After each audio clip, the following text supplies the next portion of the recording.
Graça e paz. Parece que o André deu uma olhada no meu esboço. Ele falou sobre a gente lutar com a ansiedade, sobre a gente superar o desejo de olhar o celular no meio do culto enquanto Deus fala. E eu queria convidar você para abrir a sua Bíblia no livro de Lamentações, no capítulo 3. A gente vai fazer a leitura do verso 1 até o verso 26. E aí a gente vai ver algumas coisas relacionadas à ansiedade, à pressa, à falta da capacidade de esperar certas coisas. Tudo aquilo que tem assolado o mundo nos nossos dias, né? Tinha uma música do Legião Urbana que, nos anos 90, que dizia que o mal do século era a solidão. Mas o século virou. E junto com a virada do século, virou o mal do século também, né? O mal do século hoje é a ansiedade, né? O mal do século hoje é a vontade de que as coisas sejam todas prontas no momento que a gente quer, né? A gente hoje prefere um fast food a esperar 40 minutos para chegar alguma coisa que a gente pede. Eu lembro que antigamente tinha um botãozinho no drive-thru do McDonald's que se apertava lá, contava 30 segundos. Se o lanche não chegasse em 30 segundos, você ganhava um outro igual. E não rolou, porque eles tiraram, eu acho que eles não conseguiram cumprir a meta. Mas isso tudo mostra pra gente que a gente vive tempos acelerados. Que a gente vive com a nossa mente fora do que é hoje mesmo, do que a gente vive. E aí a gente vai ver que o profeta Jeremias, com o auxílio de mais alguns textos que nós leremos, ele vai falar um pouco sobre isso, ele vai falar um pouco sobre a capacidade de sentir prazer no hoje, a capacidade de saber esperar o amanhã, e a capacidade de não deixar o passado fazer tanto efeito na vida da gente na atualidade. Vamos ler então? Leiamos. Capítulo 3, verso 1 ao 26. Eu sou o homem que viu a aflição pela vara do furor de Deus. Ele me levou, me fez andar em trevas e não na luz. Deveras ele volveu contra a minha mão, de contínuo todo o dia. Fez envelhecer a minha carne e a minha pele, despedaçou os meus ossos, edificou contra mim e me cercou de veneno e de dor. Fez-me habitar em lugares tenebrosos, como os que estão mortos para sempre. Cercou-me de muro e já não podia sair. Agravou-me com grilhões de bronze. Ainda quando clamo e grito, ele não admite a minha oração. Fechou os meus caminhos com pedras lavradas. Fez tortuosas as minhas veredas. Fez-se-me como um urso à espreita, um leão de emboscada. Desviou os meus caminhos e me fez em pedaços. Deixou-me assolado. Entesou o seu arco e me pôs como alvo a flecha. Fez que entrasse no meu coração as flechas da sua aljava. Fui feito objeto de escárnio por todo o meu povo e a sua canção todo o dia. Fartou-me de amarguras, saciou-me de absinto. Fez-me quebrar com pedrinhas de areia os meus dentes. Cobriu-me de cinzas. Afastou a paz da minha alma e eu me esqueci do bem. Então disse eu: já pereceu a minha glória, como também a minha esperança no Senhor. Verso 19. Lembra-te da minha aflição e do meu pranto, do absinto e do veneno. Minha alma continuamente os recorda e se abate dentro de mim. Quero trazer à memória o que pode me dar esperança. As misericórdias do Senhor são a causa de não sermos consumidos, porque as suas misericórdias não têm fim. Renovam-se a cada manhã. Grande é a tua fidelidade. A minha porção é o Senhor, diz a minha alma. Portanto, esperarei nele. Bom é o Senhor para os que esperam por Ele, para a alma que o busca. Bom é aguardar a salvação do Senhor, e isso em silêncio. Até aqui. Aliado a isso, eu gostaria de ler a letra de um hino, chamado Sou Feliz com Jesus. Vocês não vão nem precisar de letra para ler comigo, né?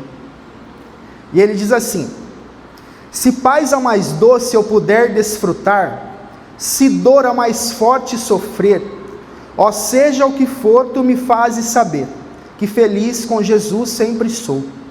Embora me assalte o cruel Satanás, e ataque com vis tentações, ó certo estou, apesar de aflições, que feliz eu serei com Jesus.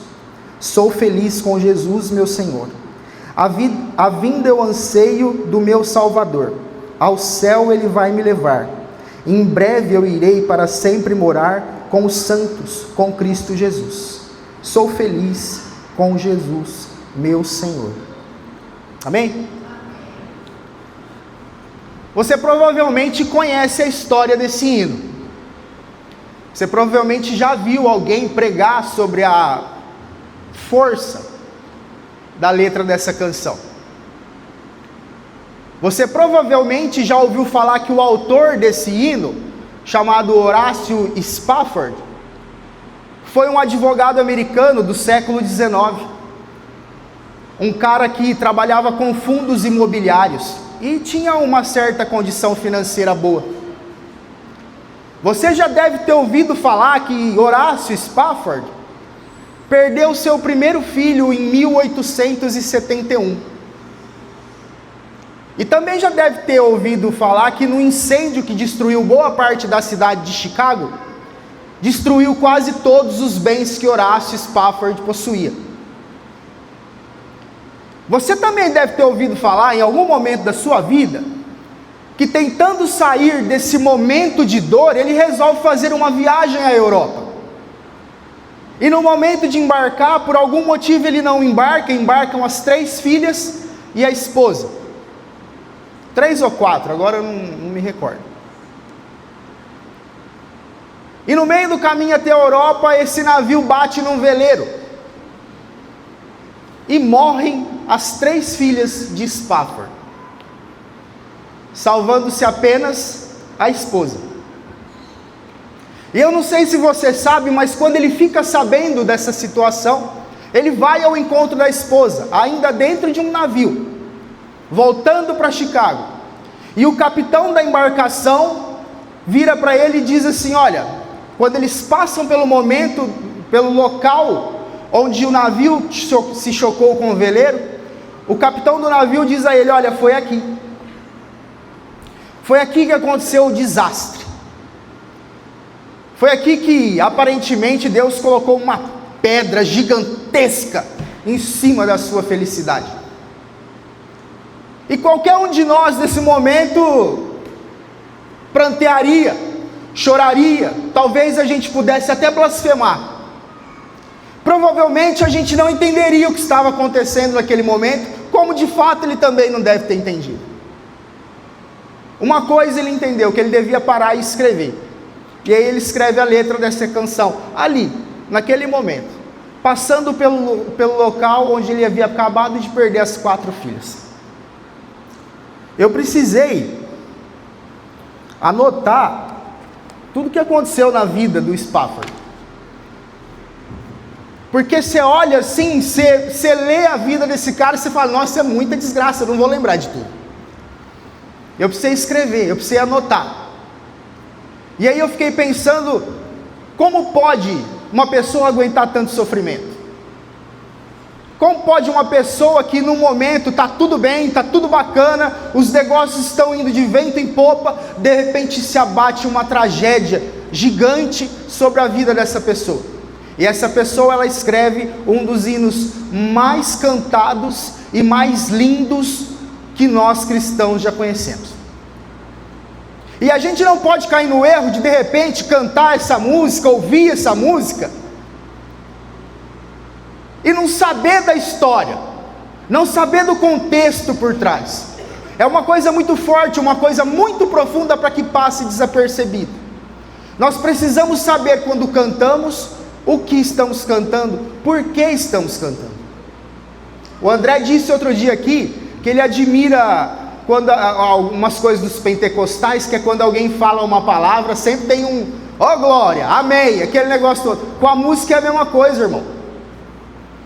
A música a gente ouve, a gente tem que saber o que ela está falando.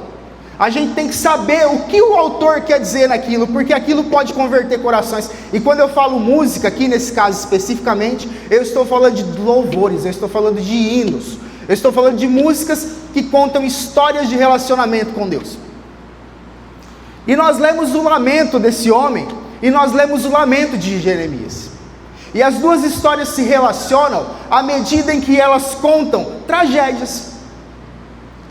A tragédia que se abateu na vida de Horácio e a tragédia da qual se abatia na vida de Jeremias, no povo de Deus naquele tempo. Quando Jeremias então resolve escrever aqui todas essas coisas que ele sentia naquele momento. Pode ser que nessa noite, guardadas as devidas proporções, a gente esteja também passando por algum tipo de dor, algum tipo de dificuldade semelhante aos nossos irmãos. Pode ser que nessa noite o nosso coração esteja amargurado por alguma coisa que a gente tem que resolver amanhã e que a gente não sabe o que fazer, que a gente não sabe como resolver. Nós sabemos que nós precisamos cumprir certas coisas, nós sabemos que nós temos obrigações, mas muitas vezes nos faltam recursos, e sejam eles da forma que for, para resolver as situações que nós precisamos. Pode ser que tem coisa no seu coração que está apertando a sua alma nesse momento há dias. Pode ser que tenha coisas na sua cabeça tirando a sua paz durante a noite, te fazendo às vezes até duvidar um pouco. Está tudo certo, é assim que funciona mesmo, porque até o profeta duvidou. Em determinado momento ele chega aqui, ó, eu já perdi até as esperanças. Ele diz aqui no meio onde a gente leu, até os meus dentes foram quebrados pelas pedrinhas de areia. O que mais falta acontecer? E aí a gente pensa na dor, a gente pensa na humilhação, a gente pensa na impossibilidade, a gente pensa no medo. E o capítulo 3 que a gente leu faz a gente refletir sobre o que é uma vida de relacionamento com Deus e com o tempo que a gente vive. Se Jeremias tivesse vivido outro tempo, em outra época, pode ser que nós não teríamos esse texto para ler nessa noite. Mas aprove ao Senhor que Jeremias vivesse naquele contexto. E o profeta chorão, como ele é chamado, justo profeta chorão, é encarregado de escrever o seu lamento. E aí tem uma diferença: lamento e não reclamação são coisas distintas. A reclamação atrapalha, a reclamação ela traz peso, a reclamação ela afunda as coisas. Já parou para perceber que tem gente que não consegue sair do lugar, está sempre patinando ali e sempre reclamando da mesma coisa? Porque a reclamação, a murmuração, e isso é bíblico, ela atrapalha, ela traz peso. O lamento é diferente, porque o lamento a gente está fazendo para aquele que pode resolver as nossas situações. O lamento a gente pega, abre o coração, sabe o rasgar as vestes da antiguidade? A nossa veste hoje é o nosso coração. A gente rasga o nosso coração e a gente lamenta. Mas, como Jeremias, a gente mantém um fio de esperança. Mesmo vendo tudo caminhar para um abismo, mesmo com a notícia do luto, como foi com Horácio, mesmo com a notícia da perda, com a notícia das dificuldades, a gente mantém um fio de esperança. Porque a gente sabe que o nosso Redentor vive e Ele é o Rei dos Reis. E eu tenho aprendido uma coisa nesses dias.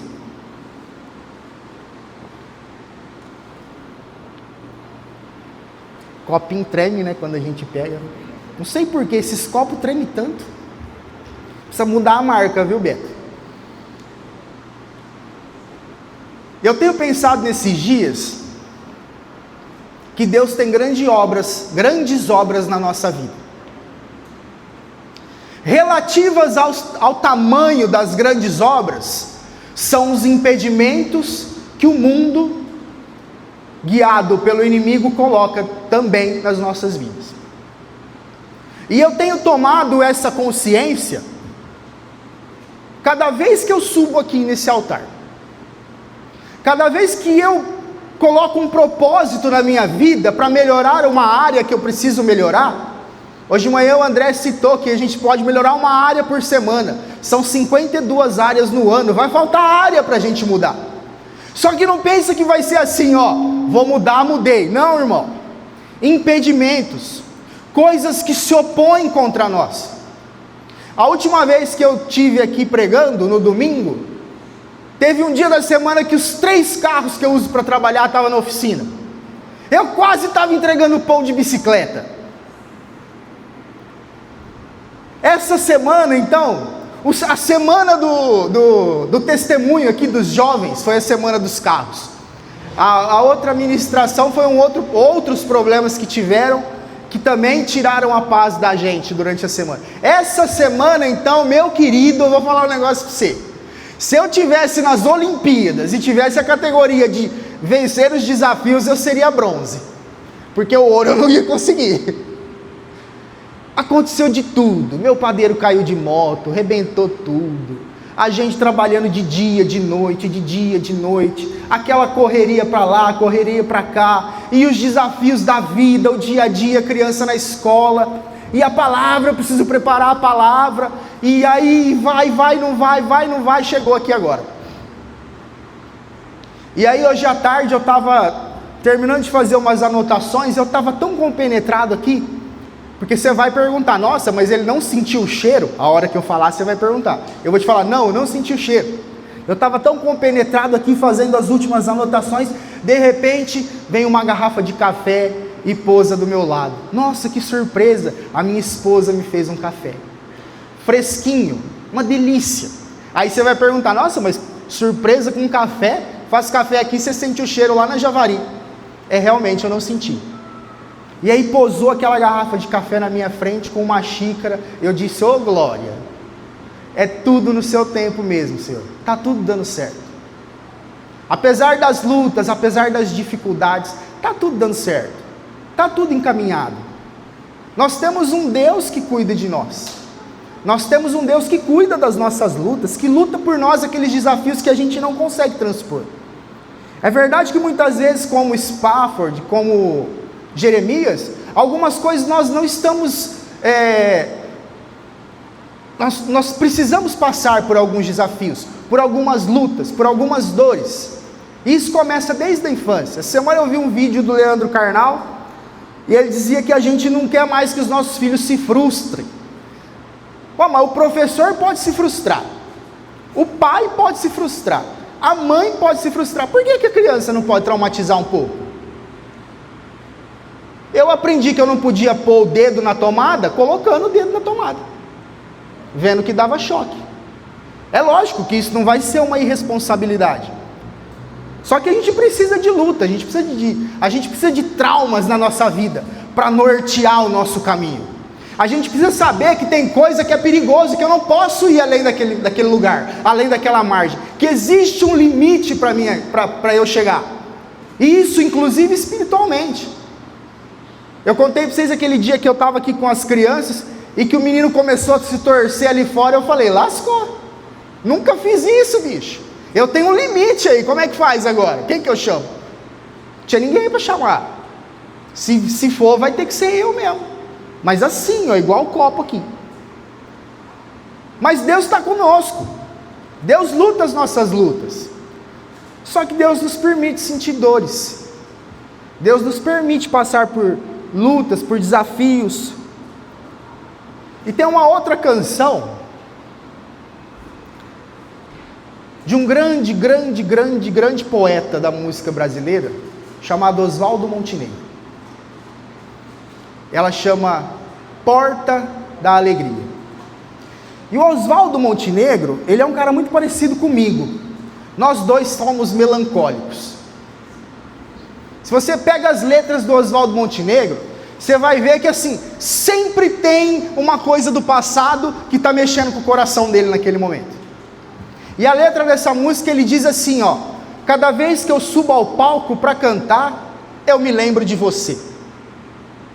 Será que ainda quero falar? Será que ainda há coisas para contar ou para dizer?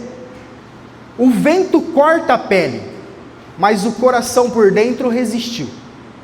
O sol lá fora é novo, mas você não viu. Cada vez que alguém me olha com atenção, dá vontade de gritar que o mundo está na contramão. E é preciso de algum jeito se apressar. O amor troca de rosto, mas mudar não quer dizer que é o final. Se lembre quando a nostalgia pode ser fatal. E descansa, porque a vida dá um jeito. E aqui eu troco a palavra vida pela palavra Deus. O que for para ajeitar. O que não for possível, é possível que ainda esteja lá. E o passado é diferente na memória. O certo é o que virá. Abre a porta da alegria e deixa entrar. Eu queria convidar você nessa noite para abrir a porta da alegria da sua vida. Eu queria convidar você essa noite para a gente estudar 3 portas que o profeta Jeremias cita no texto que nós lemos. Que a gente precisa fechar certas portas, encerrar alguns ciclos, deixar para trás certas coisas. A gente precisa viver as portas que estão abertas no momento.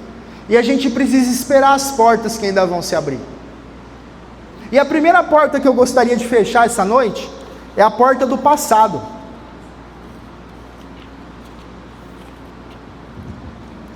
O verso 21, o profeta diz: quero trazer à memória aquilo que me traz esperança.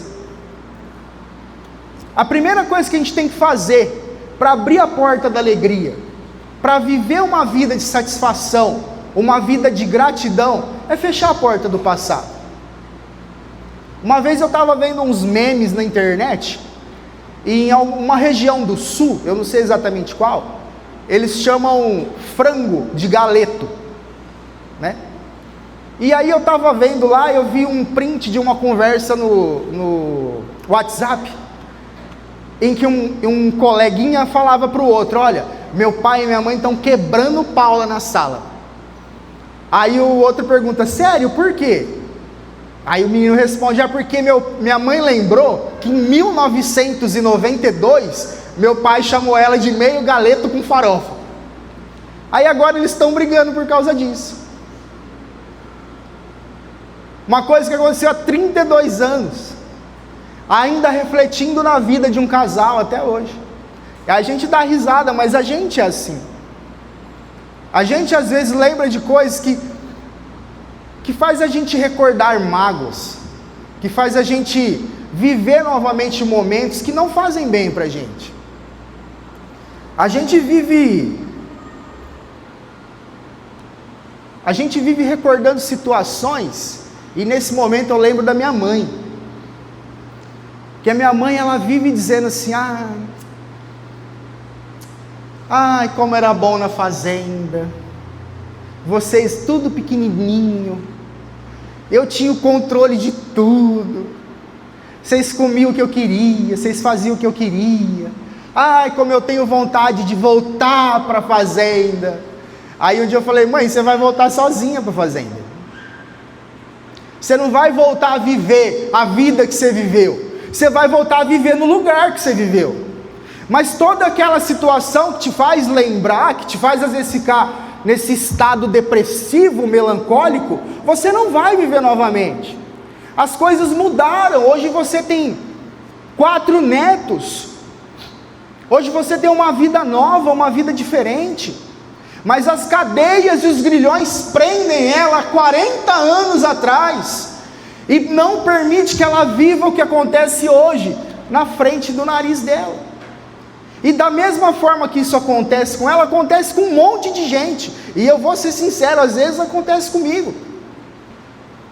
A gente lembra de situações na vida da gente, onde a gente tinha uma condição financeira bacana, melhor do que hoje, e a gente pensa, puxa, que vontade de voltar naquele tempo, onde as coisas eram mais fáceis, que vontade de comer de novo lá no Grand Steak churrascaria, que vontade de ser rico novamente, que vontade de andar de carro importado, que vontade de... Ô, irmão, deixa eu falar um negócio pra você, ser rico é chato pra caramba, sabia disso?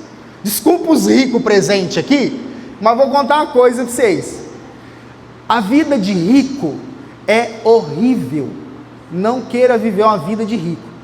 Aí você vai falar assim, por que você está falando isso? Você já viveu? Não, não vivi, mas eu penso, e às vezes eu abro as caixas de maionese da minha cabeça, e eu começo a pensar assim, exemplo 1, como a vida de rico é chata, quem já pagou o mínimo do cartão, levanta a mão, sem constrangimento, só eu?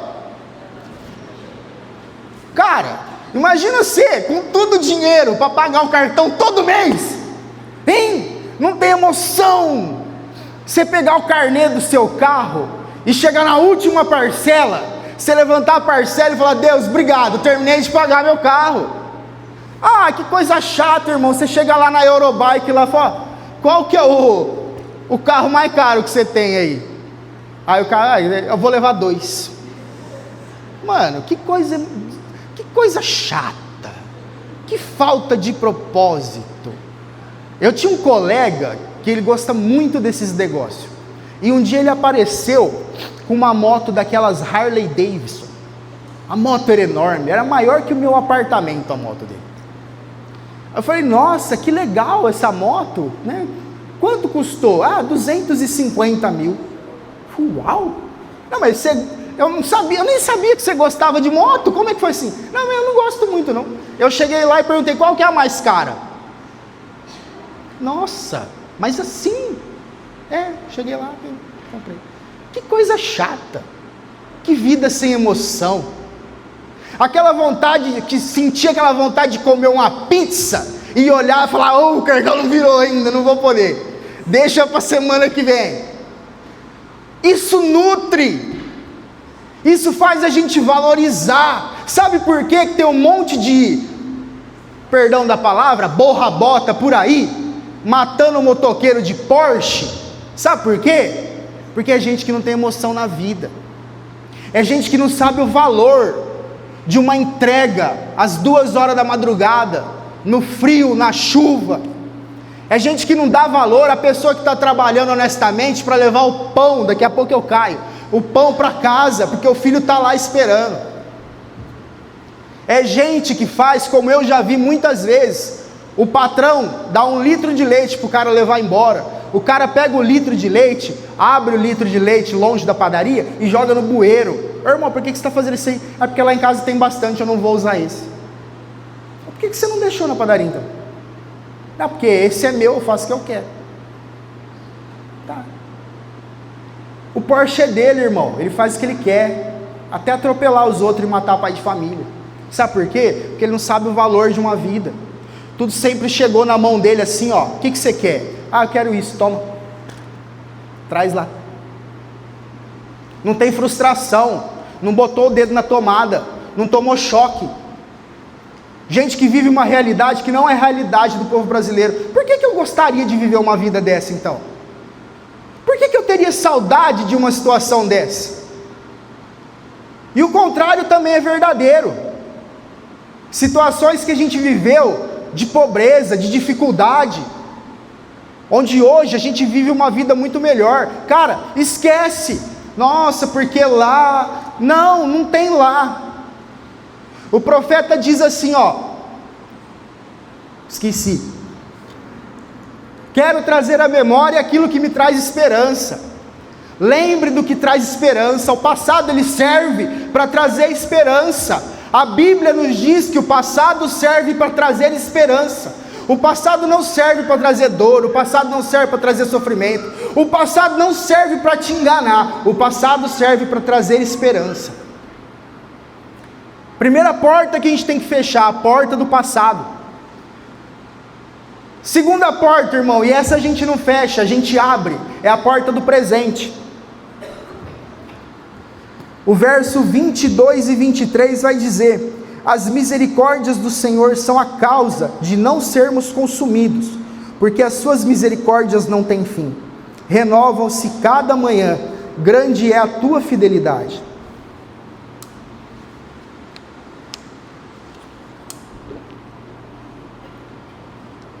O contrário também é verdadeiro. Para que eu vou esperar acontecer algo para viver feliz? Para que eu vou esperar uma coisa que eu não tenho certeza? Para que eu vou viver aficionado numa situação que eu não sei se vai acontecer? E condicionar a minha vida, a qualidade de vida que eu tenho, a esse fato que talvez nunca aconteça? Por que eu vou dizer assim, se eu tivesse, se eu fosse, se a minha mulher pintasse o cabelo de roxo, eu amaria ela mais do que eu amo ela com o cabelo loiro? Irmão, presta atenção no que você está dizendo, no que você está vivendo.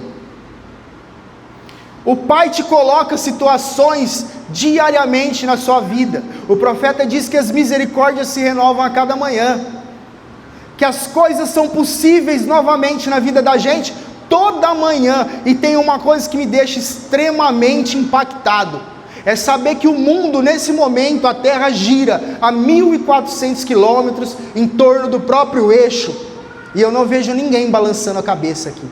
Está todo mundo parado, sentadinho. Sabe o que vai acontecer amanhã de manhã? O sol vai nascer entre 6h30 e 7 horas, mais uma vez, porque junto com ele vem as misericórdias do Senhor.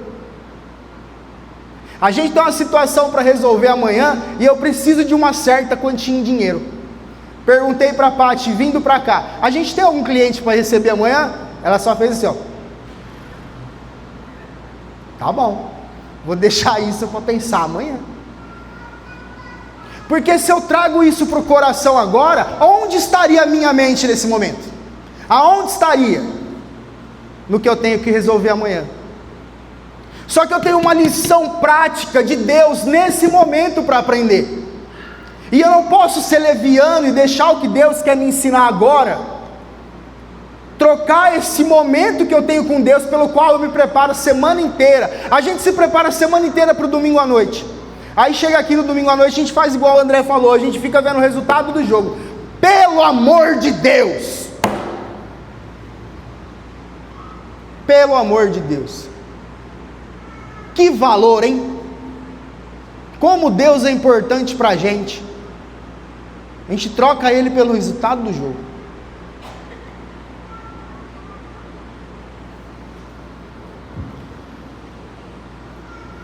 Teve uma época na minha vida, onde todo dia, era igual amanhã. Eu tinha um BO financeiro para resolver e não tinha problema. Todo dia, eu já não estava aguentando mais. Falei, e agora? O que faz, né? E aí um belo dia de manhã, eu estava tomando café da manhã com os meninos lá do Solar, da casa de recuperação, e eu percebi que vinham 3 pombinhas, e elas, já contei essa história aqui para vocês? Se eu contei, vocês disfarçam. Elas pousavam assim no corrimãozinho e ficavam esperando os pães, as migalhas. As migalhas caíam, elas iam lá. Fala, que interessante, né? No outro dia, mesma coisa. 7:50. Parece que elas picam cartão. Olhei para o lado direito, as pombinhas lá, as 3. Não sei se é a mesma, mas é sempre 3. Os caras abrem o saco de pão, começam a pegar, as migalhas começam a cair. Sabe quantas vezes eu vi isso até agora? Todo dia. Todo dia você chega lá, 7:50, você pode olhar no corrimão à direita que as 3 pombinhas vão estar lá. Aí você fica pensando assim, nossa, elas devem ter se preocupado a noite toda com o que elas iam comer amanhã de manhã, né? Puxa, lembra uma palavra, não? Por que vocês se preocupam com o que há de vir? Por que a gente não tem capacidade de se alegrar com a garrafa de café que está em cima da mesa hoje? Por que eu preciso gastar o que eu não tenho para tirar uma foto no mousse cake? Da xícara de café bonita com chantilly em cima. É legal? É legal, você pode fazer se tiver. Mas é isso que norteia o meu senso de felicidade? É isso que se baseia a minha sensação de satisfação? Ou é o levantar de manhã, todas as manhãs? É o olhar para o lado e eu ver que eu tenho alguém que está do meu lado, que me apoia, que me ama? É a gente chegar aqui hoje de manhã, e hoje o André comentou da gente estar em poucos números agora à noite, né? Eu lembrei de um negócio, tem um fenômeno na meteorologia, que chama mínima invertida. Já ouviu falar? É quando... Porque normalmente a menor temperatura do dia é de manhã, né? É entre 5 e 7 da manhã.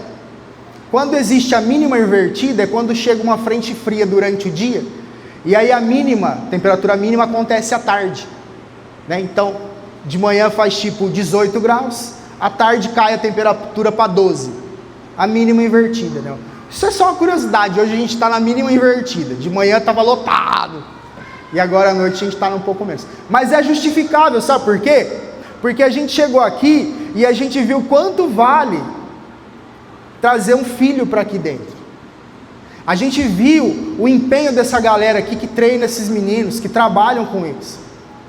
E aí você senta aí no banco, e eu vi aquela menina que escreveu para a irmã do Osmar, eu falei, uau! Uau! No dia dos pais, todo mundo escrevendo assim, eu quero ser igual a você. Você é o meu exemplo. Nossa, eu te admiro. Só que a gente se esquece que tem pai que não é pai. E tem filho de pai que não é pai. E aí, eu fico pensando assim, como é que um pai consegue virar as costas para um filho e perder a oportunidade de ver ela aqui hoje, cantando, lendo a carta, e perder a oportunidade de ser feliz hoje, de trazer alegria para a vida hoje, através da vida de um filho, de uma herança que Deus nos dá. Aí você olha aí, vocês olham as criancinhas pequenininhas, as de colo, os maiorzinhos, os adolescentes, está tudo caminhando. Eu tenho que me alegrar porque está caminhando. A Radassa não quis ler. Isso te afetou? Imagina! Eu fiquei do lado dela, abraçadinho, e aí ela leu para mim. E aí ela falou assim, eu ia escrever um negócio aí, só que eu não escrevi porque alguém escreveu, eu fiquei com medo de copiar. Eu falei, é o quê? Que você conta piadas sem graça nenhuma e eu dou risada para você não ficar triste. Caramba, eu me senti muito amado. Ela se preocupa em não me frustrar. Oh meu Deus, agora eu preciso me preocupar com o nível das piadas que eu estou contando para ela. Mas é olhar o que está acontecendo hoje. Puxa, eu não tenho pai, a minha vida é um lixo, eu não tenho pai, eu não tenho uma figura paterna, eu vou crescer revoltado. Não, eu vou escrever para minha mãe,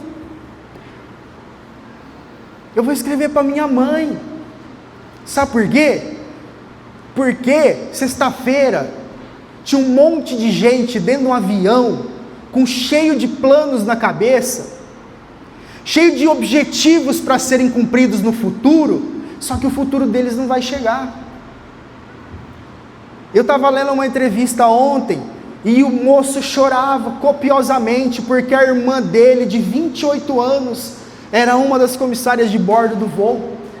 E aí ele pegou e falou, ele confidenciou lá, que ela mandou uma mensagem para o marido, enquanto o avião caía. Pelo horário eles deduziram que era enquanto o avião caía. E a mensagem dizia assim, irmão, não esquece que eu te amo. Não esquece que eu te amo. Foi a última coisa que ela fez, gente. Ela fez o que importava. Ela foi para quem ela amava, ela disse, olha, não esquece que eu te amo. Qual que é a lembrança que esse moço vai ter? Ela amava ele. na angústia da caída, sei lá o que aconteceu dentro daquele lugar. Ela pegou o celular e ela lembrou de quem ela amava, porque ela era feliz naquele dia. Ela tinha alguém que satisfazia a felicidade dela, colocada por Deus na vida dela, para tornar às vezes o caminho dela mais fácil, menos dificultoso. Só que a gente pensa no quê? A gente pensa no que a gente não tem, para a gente adiar a nossa felicidade, para a gente jogar para depois, e quem sabe, se tudo der certo, no futuro, daqui 10, 15 anos eu seja feliz. A Bíblia diz assim: quem pode acrescentar 1 segundo à sua vida? O que adianta eu fazer plano para amanhã? Eu preciso acordar amanhã primeiramente, o meu plano é esse. Se Deus... Eu lembro que quando começou a pandemia, as igrejas fecharam, ficou tudo fechado, os cultos eram online. E eu tinha um grupo de... Como é que chamava? Grupo de comunhão. Grupo de comunhão que eu liderava lá na Igreja Batista. E aí o pastor falou: olha, os cultos de quarta-feira vão ficar por conta dos grupos de comunhão, e os de domingo eu faço. Tá bom. E aí os caras começaram lá a fazer, os outros líderes, e eu fui o último. E aí eu vi um monte de gente falando: não, porque quando acabar a pandemia, vamos juntar todo mundo e vamos fazer uma macarronada, vamos fazer um churrasco, vamos se ver, vamos para a praia. Oh, legal, eu também gostaria. Mas quando chegou a minha vez, eu falei assim: ó, quando acabar a pandemia, eu vou chamar todo mundo para dar glória a Deus. Eu vou chamar todo mundo para agradecer, porque teve gente que não vai ter oportunidade de estar com a gente quando acabar a pandemia. Então a gente é hipócrita. A gente é hipócrita. Eu sinto te falar essa verdade. Nós somos todos hipócritas. O significado da palavra hipócrita vem do grego, quer dizer ator, que interpreta vários papéis. A gente se preocupa com coisa que não tem tanta importância, e a gente esquece do que realmente vale a pena. Quando acabar a pandemia, eu vou levar todo mundo para comer na churrascaria. Por que não levou então? Por que já não fez? Tem tanta bondade no coração assim. Eu vou pagar um almoço para todo mundo, eu vou levar meu pai para a praia. Pô, não levou ainda? Vai esperar acabar a pandemia? Eu falei: eu não. Quando acabar a pandemia eu vou dar glória a Deus.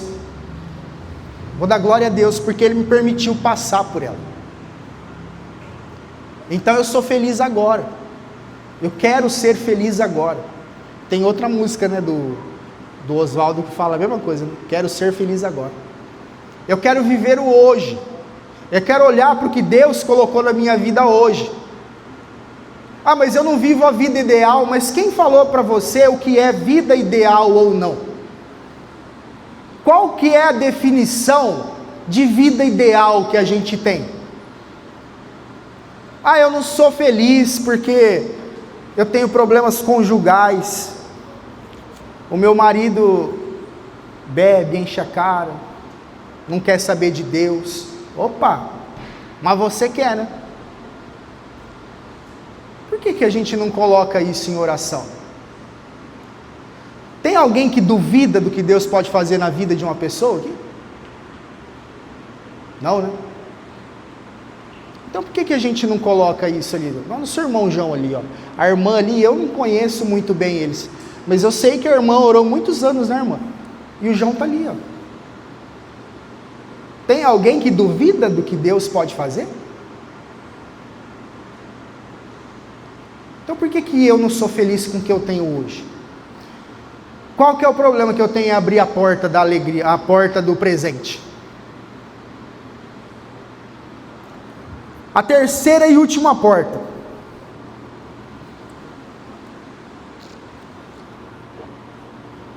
A porta do futuro.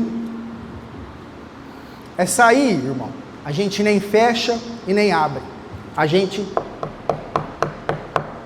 bate e espera. Olha o que o profeta diz no verso 24, 25 e 26. A minha porção é o Senhor, diz a minha alma, portanto esperarei nele. Bom é o Senhor para os que esperam nele, esperam por ele, para a alma que o busca. Bom é aguardar a salvação do Senhor, e isso em silêncio.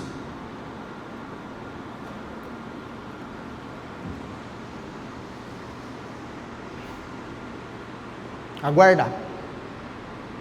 O que vai acontecer amanhã? Sei não. Deus vai estar no amanhã? Isso eu sei. Vai. Qual que é a dificuldade do amanhã? Provavelmente a mesma de hoje. Deus vai estar lá? Vai. Você já pensou nas 4 estações do ano que a gente tem? Outono, inverno, primavera e verão. Nós estamos no outono, né? Outono, inverno, já começou. Inverno ainda, né? Agora em agosto o pessoal fala, né? O mês da ventania, né? Venta para todo lado. As árvores ficam tudo sem folhinha. Uma dó. Menos o ipê. Olha o cuidado que Deus tem com o ser humano. Deus pensa, inclusive, em você que é viciado em tirar foto. Não tem uma flor para você tirar foto no inverno e no outono. Mas tem o ipê, irmão. E aí você sobe aquela avenida da Unaerp lá, e muitas vezes a gente passa apressado, pensando no que eu tenho que fazer, preocupado com o futuro, e a gente não percebe aquele canteiro de 2 quilômetros, cheio de ipê. É ipê, né? E aí você passa lá, você vê aquela coisa florada, rosa, branco, amarelo. O que mais que tem? Roxo, preto não tem, né? Aí você percebe o cuidado de Deus com todas as coisas. Você percebe o quanto Deus cuida do nosso amanhã. Não tem nada para você ver de flor, só tem o ipê. Mas tem o ipê. Tudo no seu tempo certinho. Todas as folhas, as flores das outras árvores já foram embora, já morreram. E o ipê vem quando ninguém mais floresce. O ipê vem quando não há mais beleza nenhuma. Ele chega e puf, e ô bicho bonito, hein? Olha, tem hora que eu me olho no espelho e falo assim, nossa, parece um ipê. No inverno, no verão, só os galhos. Por quê, irmão? Porque Deus cuida. Porque eu não tem porquê eu me preocupar com o que vai acontecer amanhã, sendo que eu não posso mudar absolutamente nada amanhã. O que eu posso fazer? Isso eu faço. Isso eu mudo. O que eu não posso fazer? Não está ao meu alcance. E aí, por que eu comecei falando, irmãos, que o mal do século hoje são essas doenças relacionadas ao ritmo de vida que a gente vive? Porque eu sofrer muito pelo passado não traz depressão para a vida da gente, deixa a gente depressivo. E o sofrer muito pelo futuro, o esperar muito, o tentar mudar muito o futuro, provavelmente vai me deixar ansioso. E aí eu vou ter que tomar remédio para dormir. E tá legal, pode tomar também, não tem problema. Só que é uma coisa que eu mesmo crio para mim. Porque o próprio Pai nos orienta a não nos preocupar com essas coisas. O próprio Pai nos diz para esperar, para aguardar, para viver o hoje. A Bíblia diz que Jesus vira para o cara lá que queria voltar para enterrar o corpo do pai. E o que Jesus fala para ele? Olha, os mortos que enterrem os seus mortos. Quer vir? Vem comigo. Não olha para o passado. Não deixa o passado ferir o seu coração mais do que já feriu, se for esse o caso. Não deixa o futuro tirar a alegria que você pode ter no presente. E sabe uma coisa que aconteceu com Spafford? Você acha que ele escreveu um hino e acabou a vida dele? Não. Ele criou uma organização que ele cuida de pessoas, cuidou, mas a organização continua até hoje, que cuida de pessoas desabrigadas, pessoas órfãos, pessoas que não têm condição na vida. O nosso autor do hino, ele viveu aquele período conturbado, e ele levantou a cabeça, e ele foi trabalhar. Por quê? Porque ele sabia que Deus estava no futuro dele. E aí ele superou ou não, e mesmo não superando, ele continuou, ele foi além, ele fez o que Deus queria que ele fizesse da vida dele. O profeta Jeremias fez a mesma coisa. O profeta Jeremias, ele escreve toda a primeira parte do capítulo 3, lamentando, só que a gente viu que ele pode ensinar a gente que Deus é bom, e sempre tem o melhor para a vida da gente. Isso faz a gente pensar que ele sabia que Deus estaria com ele no decorrer da vida, no decorrer de seus dias. Então eu quero que a gente pense nesse momento em ser feliz no hoje, em trocar a frustração do passado, a dor de alguma memória, de algum trauma. Pense sempre que o trauma ele pode trazer coisa ruim, pode, mas ele pode ser um norteador na nossa vida também. A gente precisa se conhecer, a gente precisa fazer com que as emoções que a gente sente sejam proveitosas para a vida da gente. A Bíblia não me ensinou que eu era melancólico, quem me ensinou foi o psicólogo. Mas a Bíblia abriu os meus olhos e me mostrou que eu precisava de um psicólogo para me entender, porque eu não me entendia, eu não sabia o que eu era emocionalmente.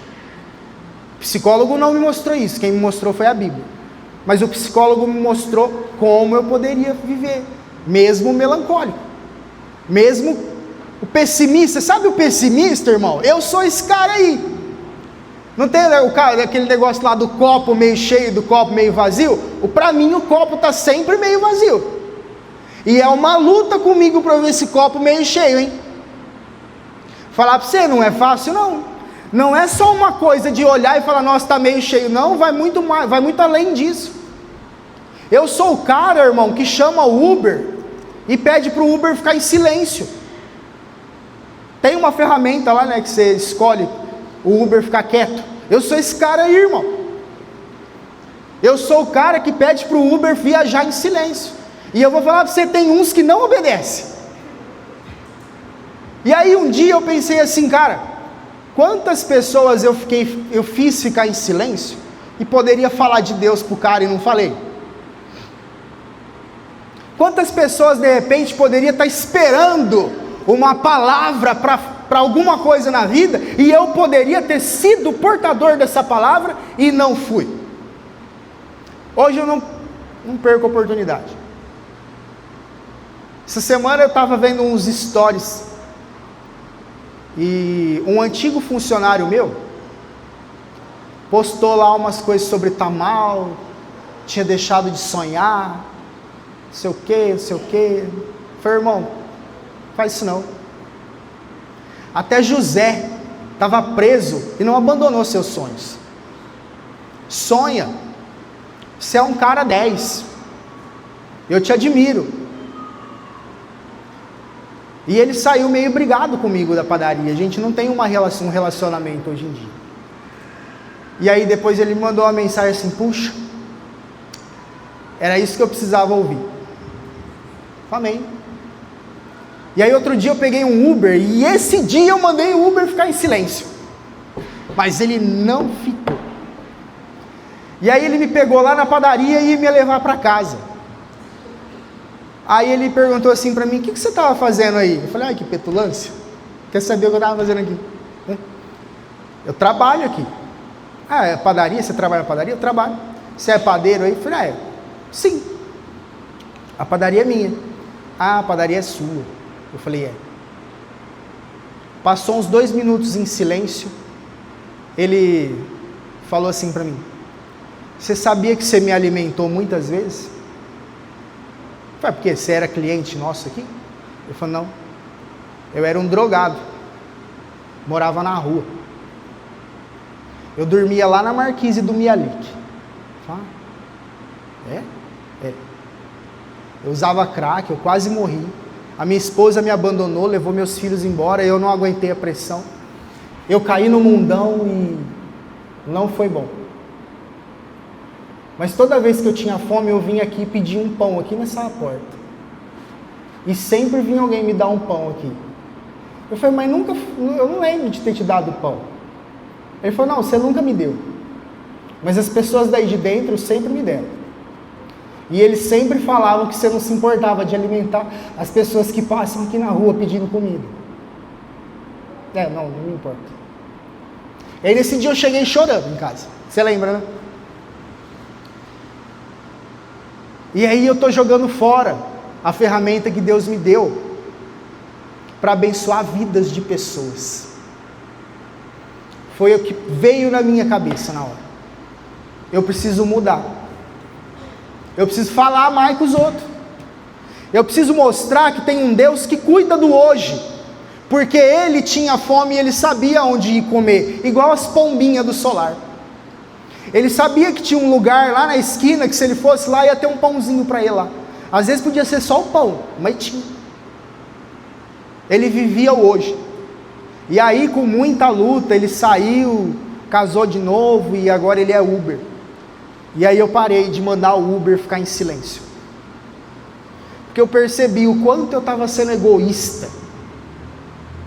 E o pior, egoísta com Deus. Porque eles não são meus filhos.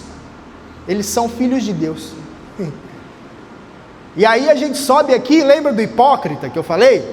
A gente sobe aqui, a gente lê versículos bíblicos, a gente explana, a gente fala sobre teologia, a gente discute escatologia, a gente fala se batismo infantil é certo ou não é, a gente discute eleição, a gente faz um monte de coisa, só que a gente não alimenta o Filho de Deus que está na rua pedindo comida. Porque a gente é hipócrita. E a gente perde a oportunidade de ser feliz nessas coisas hoje. O dia que eu puder eu vou. O dia que eu puder eu faço. Ou se não, eu não faço porque no passado eu fiz e não foi legal. Acabou. O passado é para trazer esperança. O futuro é para viver a esperança. E o hoje é para ser feliz. Amém? Vamos orar então? Senhor nosso Deus e nosso Pai, nós te louvamos porque reconhecemos a tua grandeza, Senhor. Nós agradecemos o Senhor pela bondade, pela misericórdia, pelo amor que o Senhor tem por nós. Nós agradecemos porque o Senhor cuida de nós. E nós pedimos nessa noite que o Senhor, ó Deus, abençoe os nossos pensamentos. Que o Senhor nos ensine, ó Deus, a limitar o que nós vivemos no passado. Que o que nós vivemos no passado seja apenas para, ó Deus, trazer esperança para a vida da gente. Que a gente possa lembrar, sim, das coisas ruins, das coisas boas, mas tudo de uma maneira didática. Tudo de uma maneira a perceber o amor que o Senhor tem por nós. Nos ensina, Deus, a ser feliz no hoje. A olhar para aquilo que a gente tem. Para se sentir saciado, satisfeito e amado por Ti. E nos ensina também a esperar pelo futuro, em silêncio, como diz o profeta. Nós possamos, ó Deus, confiar no Teu amor, na Tua soberania, dia após dia, e saber que, Senhor, todas as manhãs a Tua misericórdia se renovará, e seja que seja apenas um pão, mas que seja, Senhor, o alimento que o Senhor nos provenha, dia após dia. Que o Senhor não nos deixe faltar o pão físico, nem o pão espiritual, que é a Tua presença e a Tua palavra. Que o Senhor nos convença dessas verdades. Em nome do Senhor Jesus. Amém.